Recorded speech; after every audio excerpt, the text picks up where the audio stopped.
Marina Bangi, good evening. Thank you for watching the introduction video. So right now, we're going to answer the question that I left you last time we met. So the question was, what is the difference between the God of the Old Testament and the God of the New Testament? Bakit ba mahalaga ang tanong na ito?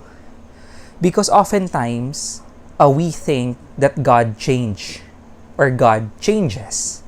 Diba? Pwede natin masabi sa sarili natin, nagbago yung Diyos. Hindi na siya katulad ng dati na mahal tayo, na binibigay yung pangangailangan natin. Diba? Pwede natin sabihin na nagbabago yung Diyos. In what way? Mabuti lang ang Diyos kapag mabait ako. Pero kapag masama ako, masama ang Diyos sa akin. So, that is what we called or affiliate the word karma, 'di ba? So kumbaga ang sasabihon ta babalusan kita kang Diyos, 'di ba? So does God change? How do we actually make sense of this question, 'di ba? So I'm here to actually help you understand this by using a theology of understanding the difference of God of the Old Testament and the New Testament. So paano nga ba natin iintindihin ito? So what is the Old Testament and the New Testament? The Old Testament and the New Testament is the division of the Bible. Okay? So, if you will divide the Bible, it has two main chunks. So, merong duwang bahagi. So, the first part is the Old Testament and the second part is the New Testament. What is the main difference of this? The main difference of this is that in the Old Testament, there is no Jesus Christ yet. Okay? But in the New Testament, Jesus Christ already came. So that is the main difference. And then, with this kind of difference, people would actually think that there is a difference between the God in the Old Testament and Jesus Christ being God Himself. So, paano kaya nagka-differ? So, I will show you this verse from the Old Testament. Ito yung tinatawag na Hammurabi's Code, 'di ba? May kita natin in time of Moses that Moses suggested that an eye for an eye, a tooth for a tooth, that is their law. So, ibig sabihin nun, para bang paparusahan ang taong nagkasala ayon sa ginawa niyang kaparusahan. So, parang ang harsh, di ba? And also, in Old Testament, there are lots of bloody wars, bloodshed. It seems that the God in the Old Testament is a bloodthirsty God. Pero pagdating sa New Testament, nagbago ang lahat. Why? Jesus Christ came and actually, what happened was, Jesus Christ is saying something that is different from the Old Testament. 'Di ba? In the Old Testament, takot silang magkasala kasi God will punish them. God will bring justice. 'Di ba? But in the New Testament, anong sinasabi ni Kristo? Pag may nagkasala sa iyo, turn the other cheek around. 'Di ba? Huwag gumanti. So, paano nangyari 'yon? Mas bumait ba yung Diyos sa New Testament sa panahon ni Jesus Christ at doon sa Old Testament ay masama ang Diyos? Nagbabago ba ang Diyos? 'Di ba? So paano natin sasagutin ito? Okay? So this was actually my biggest question also when I was still studying in the seminary from my philosophy years before I studied theology. So paano ko kaya ito i-explain, no? Parang pagdating sa Old Testament, parang galit ang Diyos sa tao, paparusahan niya agad, pero pagdating kay Jesus Christ, mapagpatawad ang Diyos. 'Di ba? Be merciful to us, O God. Pagdating kay Jesus Christ, pinapatawad niya kahit yung nagkasala, 'di ba? Nang sobra-sobra. In case of the forgiven thief and Mary Magdalene, 'di ba?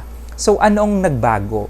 And this question of mine, I would like to share to you so that we can actually answer it, 'di ba? I already have some insights how to answer it from Father Arnel Aquino in our Revelation class in Loyola School of Theology. So, kailangan ko lang i-share kasi napakaganda nung sagot niya.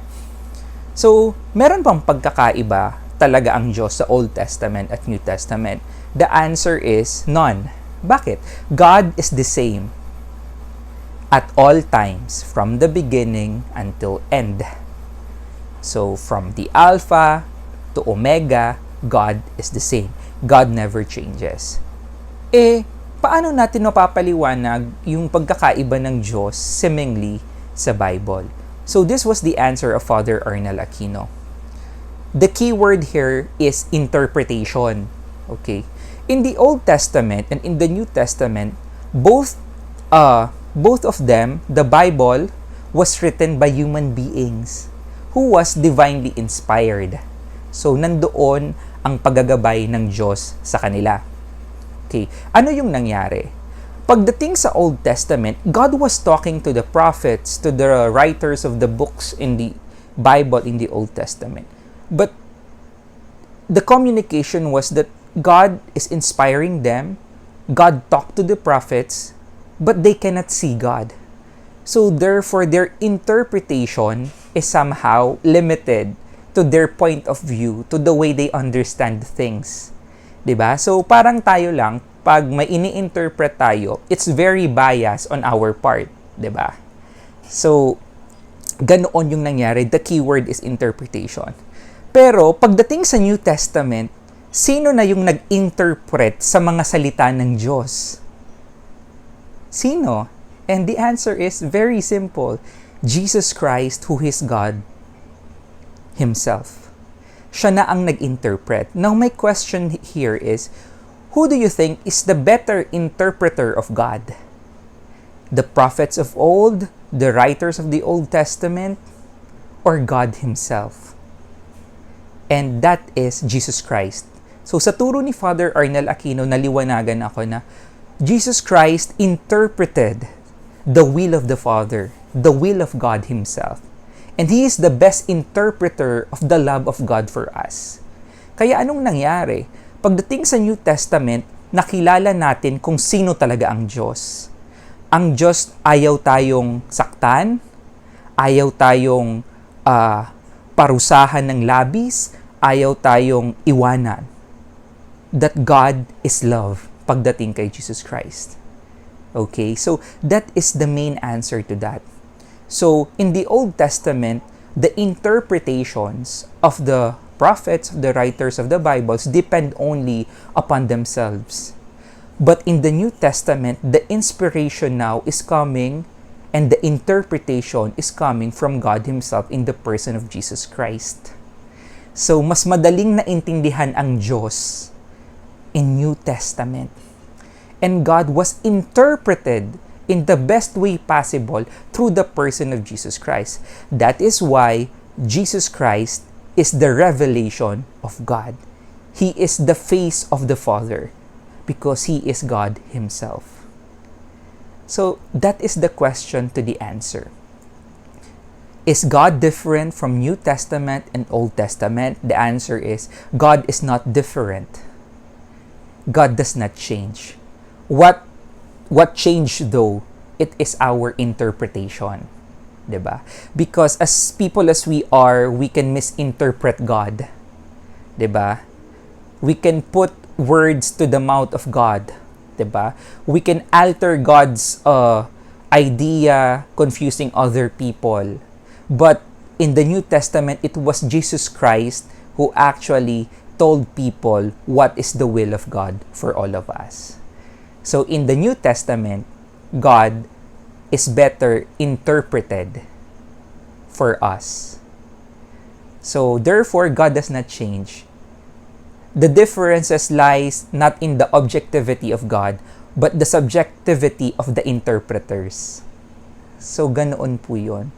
So paano natin ngayon mapapakita at masasabuhay ang pagmamahal ng Diyos sa ating buhay? So the first thing is, we need to look at God as objective as possible. That God is not a God who is bloodthirsty. That God does not give us karma, 'di ba? God loves us to the fullest. God always accepts us. Just like what Jesus Christ said in the New Testament. 'Di ba? So ano naman ang sagot natin? Pag gumagawa ng masama, may bumabalik na masama. That is only the consequences of our actions. 'Di ba? Pag gumawa ka ng isang bagay, there are consequences. So, with this kind of theology, 'di ba? We need to understand that God does not change. We are the one who are changing, 'di ba? Our interpretation changes. So, that's why it's very good for us to be knowledgeable about our faith, to reason out our faith so that we can better understand God. And the best way to understand God is to look at Jesus Christ himself, who is God and who is always there, accessible in prayer, in the scriptures, in the tradition of the church. And that's all for today. So, thank you very much for listening. Thank you for having your time. You also share this if you want to. Pag may naguguluhan ng mga kaibigan nyo na feeling nila nagbabago ang Diyos, you can actually tell this theology, this analogy, so that they can better understand that God does not change, that God loves us so much no matter what. So with that, thank you very much and see you again for our next topic.